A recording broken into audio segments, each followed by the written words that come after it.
jour, il y a quelqu'un qui m'a dit pourquoi dans un séminaire vous avez dit partez et puis après soyez prêts. Hein? Parce que la fragilité mentale et la paresse mentale est égale à remarque et partez. Et ça, c'est la normale. Mais être anormal, c'est justement de partir, de ne pas quitter le jeu. Et puis après, faites de sorte que vous soyez prêts en cours de route. Cher ami, ce matin, quand je me suis réveillé, je me suis dit, hier on avait passé une très belle journée, n'est-ce pas? Qui est d'accord avec moi? Moi je crois qu'on a passé une très belle journée. Alhamdulillah. Plein de décisions, plein de challenges. En tous les cas, j'espère qu'on a pu hier secouer un certain nombre d'arbres qui vous empêchent de voir devant vous, clairement. Mais on a juste secoué ces arbres.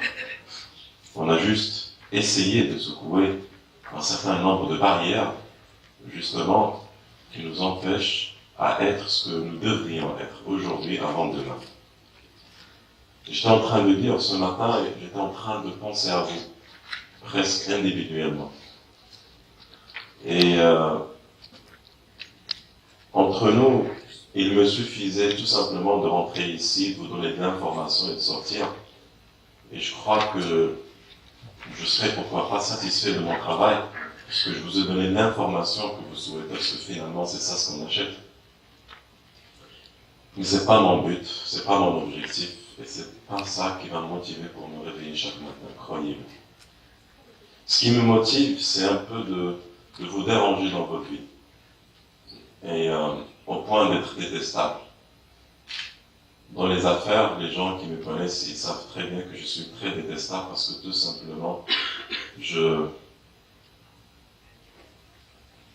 parfois je suis rude, dur, et je sais pourquoi.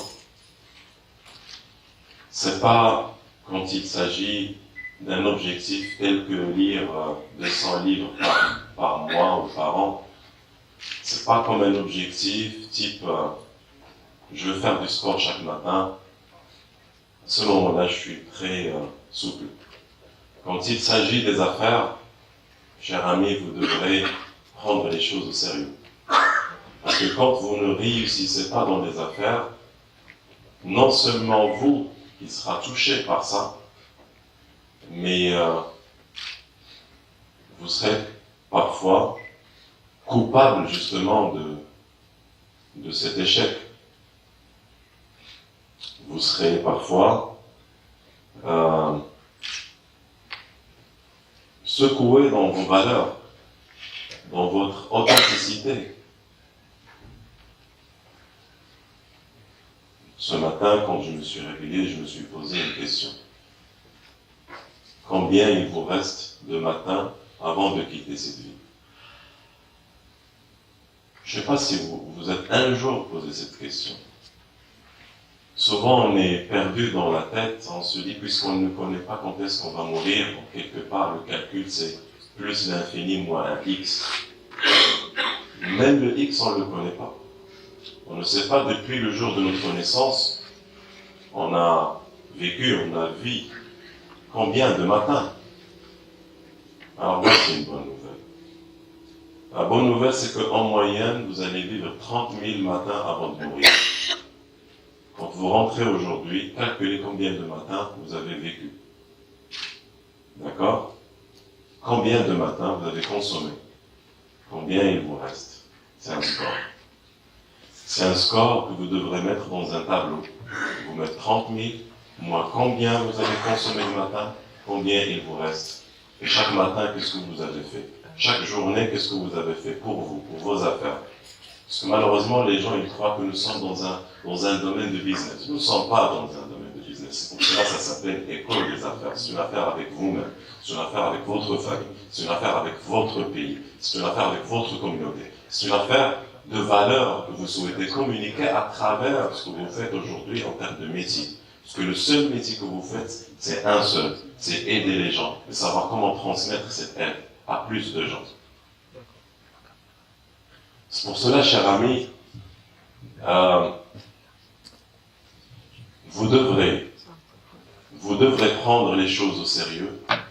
Vous devrez prendre la responsabilité de réussir chaque matin et de calculer chaque matin combien il vous reste et de se dire en quoi j'ai investi ce matin, cette journée, dans mes affaires. Parce que, chers amis, tant que vous ne prenez pas la décision que votre réussite, c'est pas votre réussite, il ne s'agit pas de votre réussite, c'est un effet d'entraînement. Votre réussite va entraîner des choses. Vous allez enseigner à travers votre réussite. Vous allez enseigner, vous allez transmettre des choses à travers votre réussite. Donc, s'il vous plaît, réussissez. Prenez cette décision ferme et engagée envers le succès dans vos affaires cette année.